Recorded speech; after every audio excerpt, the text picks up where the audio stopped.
प्रणाम, नमस्कार। मैं आप सबका भाई भतीजा कुमार बादल।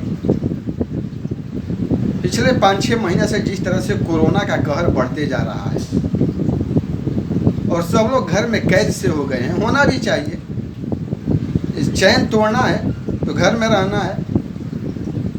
और एक बात जो मेरे दिल में है, क्योंकि मैं जब भी बोलता हूँ मुद्दे वाली बात बोलता हूँ। मैं लैला मजनू के मैटर से काफ़ी दूर रहता हूँ। ऐसा नहीं कि मुझे इंटरेस्ट नहीं है, हमको भी वो मैटर अच्छा लगता है, लेकिन जब बात हिंदुस्तान की हो, जब बात विश्व की हो, जब बात जनमानस की हो, जब बात लोगों की हो, जब बात राष्ट्र की हो, तो मुझे लगता है कि कुछ मुद्दा बोलना चाहिए। एक कलाकार होने के नाते मेरा ये फर्ज है कि मैं मुद्दे वाली बात बोलूं, और आप सबका भी ये फर्ज है कि आप सब उसको आशीर्वाद प्यार दिलाते हैं।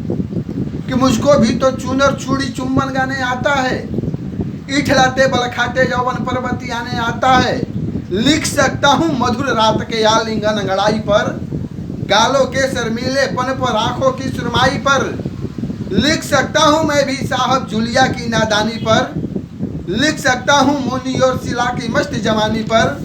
मैं भी गर यही लिखूं, मैं भी गर यही लिखूं, तो सच को कौन दिखाएगा, आने वाली पीढ़ी को गिरने से कौन बचाएगा।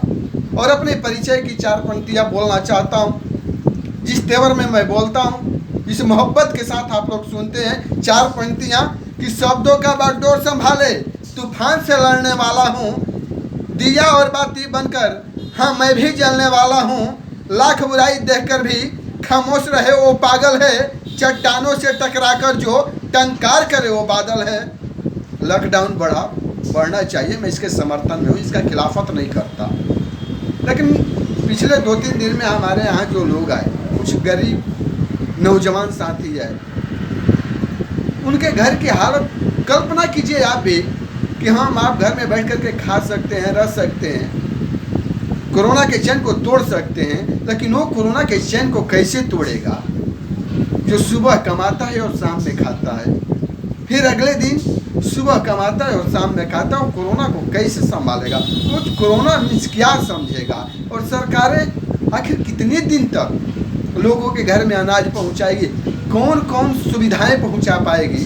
सरकार से भी कोई शिकवा नहीं है, सरकार से भी कोई शिकायत नहीं है, लेकिन जिनको जिम्मेवारी लेना चाहिए, जिनके ऊपर ये जिम्मेवारी है कि उनकी जनता, उनके लोग, उनके भाई भतीजा घर में तड़प रहे हैं भोजन के बगैर, उनके लिए 4 पंक्तियाँ ये बोलना चाहता हूँ कि धुओं वाली लकीर मत बेचो, धुएं वाली लकीर मत बेचो यार, लफ्जे फकीर मत बेचो।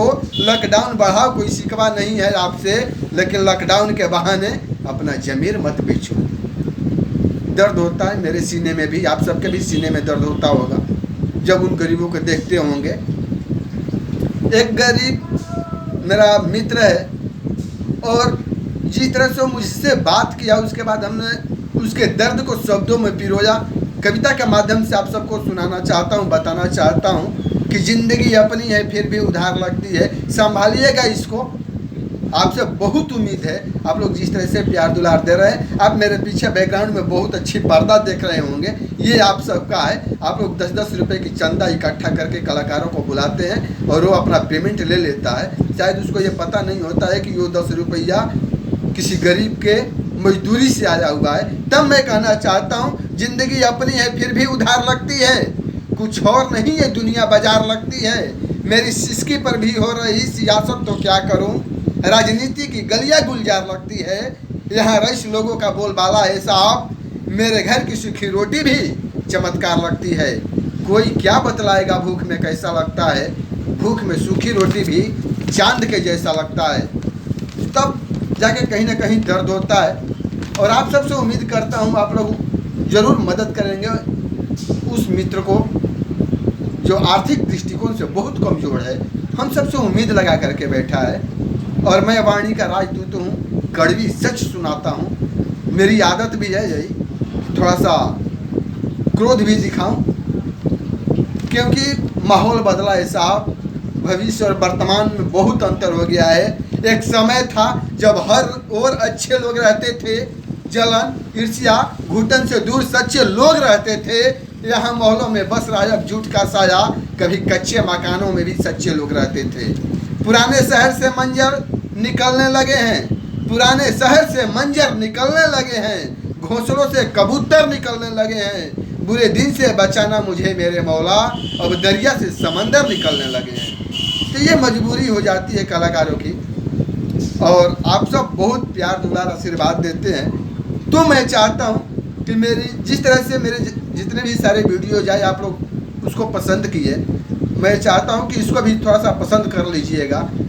ये अपने लिए नहीं, अपनी आवाज़ दिखाने के लिए नहीं, अपनी कौशल टैलेंट दिखाने के लिए नहीं, बल्कि एक गरीब की दिल की बात मैं कह रहा हूँ, कहने के प्रयास कर रहा हूँ कि पूरी धरा भी साथ दे तो और बात है।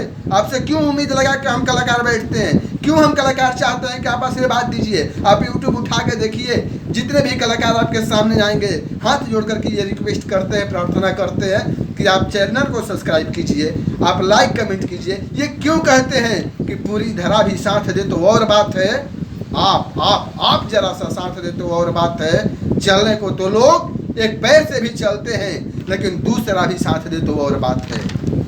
यही उम्मीद लगा करके हम लोग रहते हैं कि आप साथ देंगे तो और बात है।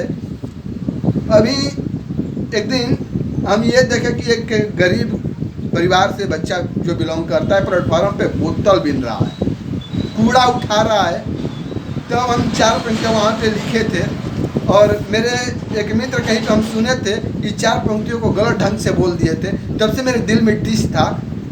और सबसे आग्रह करता हूँ, मेरे जितने भी अच्छे उद्घोषक हैं, मैं सबसे नीचे दर्जे वाला हूँ, जितने भी अच्छे उद्घोषक आप लोग हैं, आप लोग से एक बेनती जरूर है, पंक्तियों को थोड़ा सा संभाल के बोले। गलत बोलने से थोड़ा उसका इमेज गिर जाता है कि कभी दादी कभी नानी से अलग कर दिए गए बच्चे, परियों की कहानी से अलग कर दिए गए, प्लेटफॉर्म पर चाय के कुल्हड़ उठाने को मजबूर, ये वही बच्चे हैं जो जवानी से अलग कर दिए गए। और 4 पंक्तियाँ अंतिम में, इसके साथ उन्हीं पंक्तियों के साथ आपसे विदाई लेना चाहता हूँ कि तुम्हारे खत में एक नया सलाम किसका था।